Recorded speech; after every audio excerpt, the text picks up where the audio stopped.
If you are still setting your Amazon campaigns to default bidding settings and letting the system choose how to spend your budget, you are burning your profit margins every single second. In this video, I want to show you my exact Amazon PPC bidding strategy that helped one of our clients drop the total ACoS from 32% to under 10% in just 3 weeks without hurting the total sale. Now, it won't be just another generic advice because my team looks inside dozens of bleeding ad accounts every single week and fixes these exact settings. And this is how we protect client margins. It took me years of testing and failing to master Amazon's algorithm, but I've distilled it all right here. With that being said, let's jump right into it.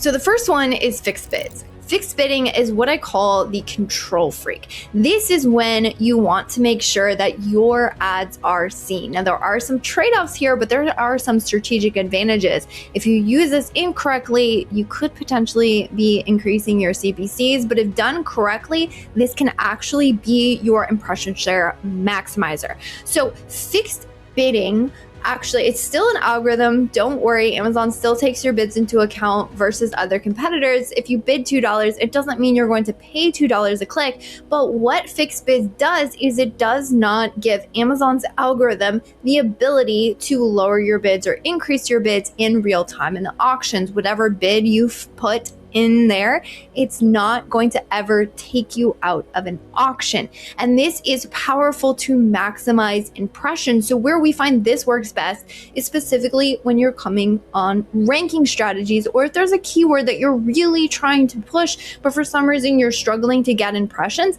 This is really the strategy to use. Now, what is the downside here? So we don't use this across every single campaign in an account because there are times when the algorithm can be helpful for us. We'll talk about that when it comes to the next bidding strategy. We do sometimes want to give the ability for Amazon in real time to correct or take us out of auctions where the shoppers are not as likely to convert. But as you can imagine, that does decrease our impressions. So when we're trying to jumpstart something, if it's a new ranking campaign, we really want to make sure our ads are seen the most. This is the bidding strategy you want to use. Now, this next bidding strategy, dynamic bids down only, we call this the shield. This is our baseline. This is the preferable standard. How does this one work? Well, if Amazon, because they're actually looking at shopper data in real time, if they determine that that shopper is just browsing, is less likely to convert, there are ad auctions we don't necessarily want to be a part of. And Amazon does understand the shoppers in a split second real time. And so what this does is it allows us to lower our bid in the auction and it will save you money. This is really the shield. This should be your default. I know a lot of other people talk about other bidding strategies being the best.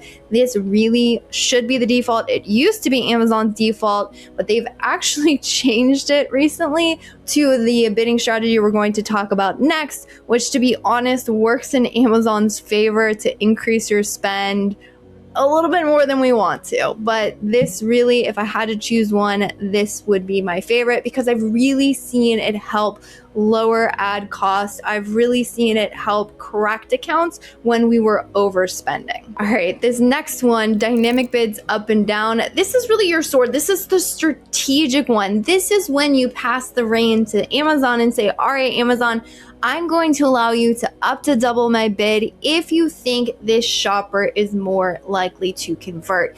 It can be powerful if used correctly, but oftentimes what I see is that this bidding strategy, because this is actually the one, if you go and set up a new campaign today, this is going to be the bidding strategy that Amazon chooses for you.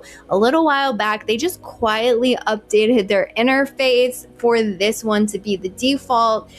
In Amazon's mind, it's supposed to work better for you. In actuality, what we see oftentimes when we're auditing accounts, this is the first thing that we fix. I can guarantee you, if you have runaway CPCs, if it's difficult to control, if you're continuously doing bid optimizations and it's not really bringing down your ad costs, your ACoS is skyrocketing, I can almost guarantee you it's because no one really checked when setting up the campaigns if this default setting was chosen. Now, No, it can't be strategic. So I would only use this on your strongest campaigns that have a really good history behind them. This is not something to use in a testing phase. This is only the strategy to use when you are very confident that the algorithm has enough information, although this should always be paired with good bid optimization strategies.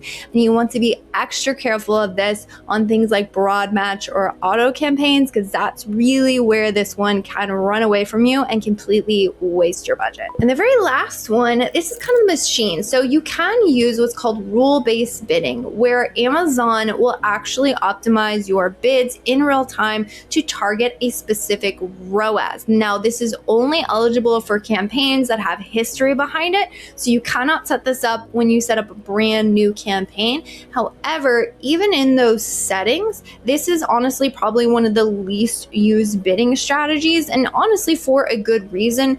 We've found that good bid optimization practices actually will be much more effective to hit ROAS or ACoS targets than this optimize for rule base here. But what this does in real time is you can set a ROAS target and then Amazon will sort of optimize to be able to hit this. But that doesn't make this a magic bullet. Maybe you would think, oh, if I have a really low ROAS in this campaign, I can just like put a 5 ROAS here and it's going to just optimize for that and get me the cost that I need for this campaign. That's not actually true. What we've seen is that if you set a ROAS target that is well above what your campaign is currently running at, actually what it does is, like, in practice, it will often significantly decrease your sales. And so for that reason, this is one that we really don't advocate for. Now, if you don't have good bid optimization practices, which is a video for another day, then maybe this could be helpful for you. But I would say focus on good bid optimization rather than using this. And of course, pair that with recommendations of dynamic down only. Look, micromanaging conversion rate fluctuations and adjusting placement multipliers across thousands of keyword targets daily takes serious technical work. So if you want our team to take over your Amazon ads and manage your bidding strategies and scale your brand while you focus on inventory, you can book a free strategy call using the link below. We'll audit your account and find your wasted ad spend. And once you do so, go watch this next video here where I break down how to increase your keyword market share using Amazon Search Commerce Insights. I'll see you in the next one.